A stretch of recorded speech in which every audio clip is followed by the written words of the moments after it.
नमस्कार. मी सायली. सायली किचनच्या यूट्यूब चॅनलमध्ये आपणा सर्वांचे खूप खूप स्वागत आहे. आज आता आपण करणार आहोत नारळी भात. नारळी भात हा एक पारंपरिक महाराष्ट्रीयन पदार्थ आहे आणि तो विशेषतः नारळी पौर्णिमेला बनवला जातो. तर आता त्याचं साहित्य आता आपण पहिले बघून घेऊ. नारळाचं दूध 2 वाटी, हा बासमती तांदूळ मी घेतलाय तो 1 वाटी घेतलाय, गूळ 1 वाटी, केशर दुधात भिजवून ठेवलेला आहे तो ऑप्शनल आहे, मीठ, तूप, 2 लवंगा आणि 2 वेलच्या आणि वेलची पावडर. बासमती तांदूळाच्या ऐवजी तुम्ही सुरती कोलम सुद्धा घेऊ शकता.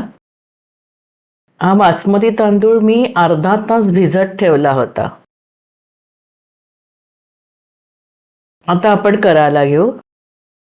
एका भांड्यामध्ये मी 2 चमचे साजूक तूप टाकलंय.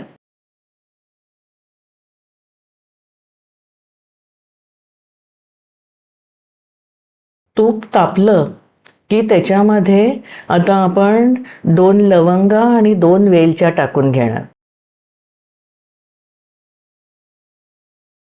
2 लवंगा टाकल्या आणि 2 वेलच्या टाकल्या.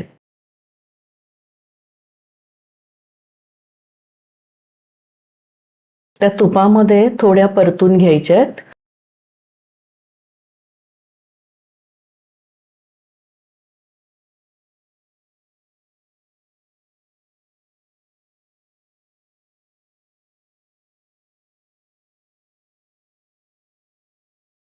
त्या थोड्या परतल्या गेल्या की मग त्याच्यावर आपण तांदूळ टाकणार आहोत.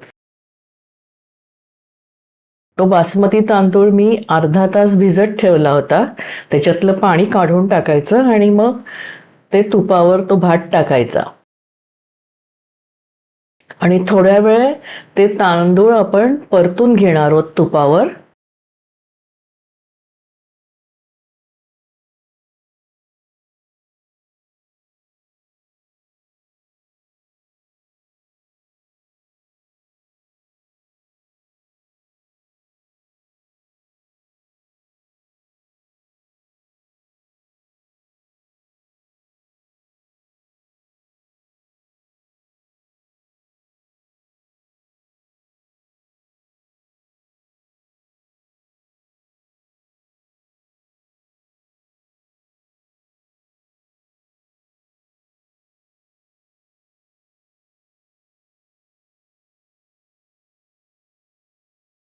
तांदूळ परतून घेतला की त्याच्यामध्ये आपण नंतर 2 वाट्या दूध टाकणार. नारळाचं दूध टाकणार आहोत. कारण आपण 1 वाटी तांदूळ घेतलाय त्याला 2 वाट्या नारळाचं दूध टाकणार.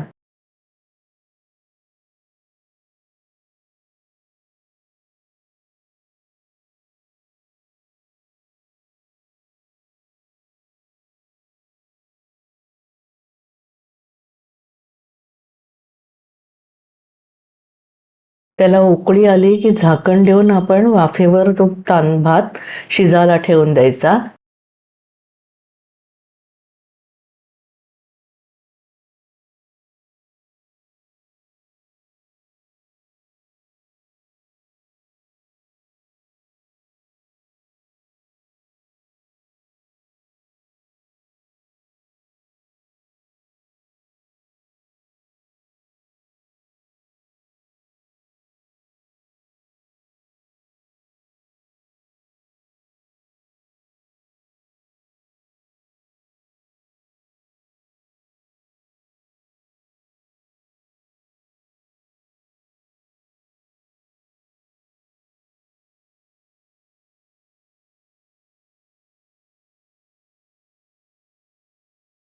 आणि त्याच्या आधी आहे ना, मी हे नारळाच्या आपण जो गूळ नंतर भात शिजल्यानंतर जो गूळ टाकणार आहोत तो आपण नारळाच्या दुधामध्ये नाही थोडंसं दूध घेऊन त्याच्यामध्ये तो गूळ भिजत ठेवायचा.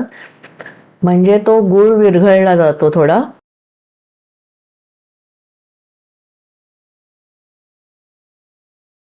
थोडंसं दूध म्हणजे ते पाव वाटी दूध घेतलं तरी चालतं,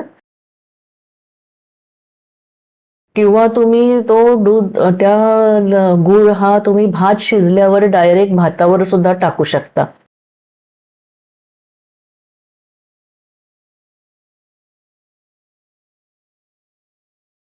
आता ह्याला उकळी आलेली आहे. थोड्या वेळ अजून उकळून द्यायचं दुधाचं.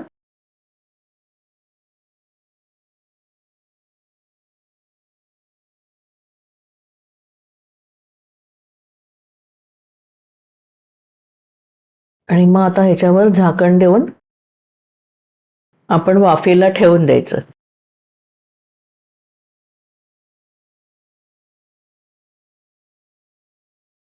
तर आपला भात शिजलाय का बघितलं तर आपला भात पूर्ण शिजला पाहिजे. आपला भात आता शिजलेला आहे. आपण तो गूळ एक चिमूटभर पहिले मीठ टाकून घ्यायचं. आणि मग ते गूळ जो टाकून घेतलाय त्या दुधामध्ये ते आपण त्याच्यात गूळ टाकून द्यायचा भातात.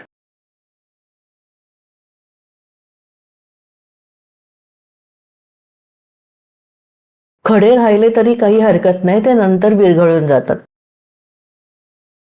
आपण केशर भिजत घातलेलं दूध पण त्याच्यावर थोडंसं टाकलं. हे तुमचं ऐच्छिक आहे. तुम्हाला केशर टाकायचं असेल तर तुम्ही टाका, कंपल्सरी नाहीये. आणि आता हे आपण मिक्स करून घेणार सगळं आणि परत एकदा झाकण देऊन वाफेला ठेवणार, म्हणजे आपला गूळ हा विरघळला जाईल.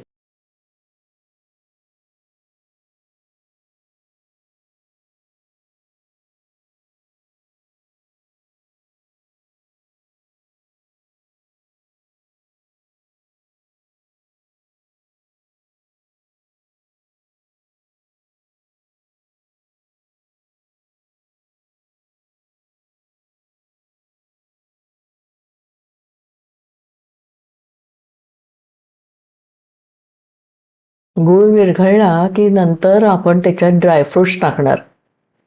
तुम्हाला जे ड्रायफ्रूट टाकायचे ते तुम्ही टाकू शकता.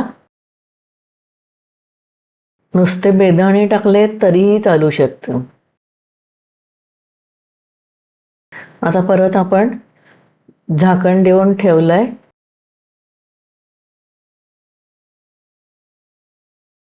त्याच्यात थोडी वेलची पावडर टाकायची.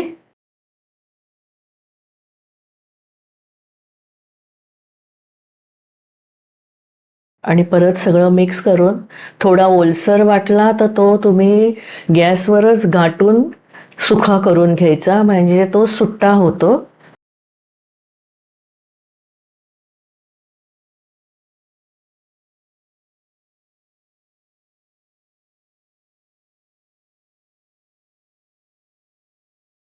थोडा मला तो ओलसर वाटला म्हणून मी आता ते परत झाकण देऊन ठेवलंय. आणि आता नीट घाटून घ्यायचं. बघा तो कसा सुट्टा होतो तो. मग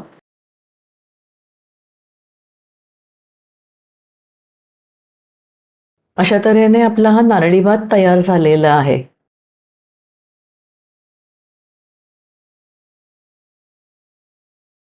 तुम्हाला ही माझी जर रेसिपी आवडली असेल तर माझ्या चॅनलला लाईक, शेअर आणि सबस्क्राईब करायला विसरू नका. धन्यवाद.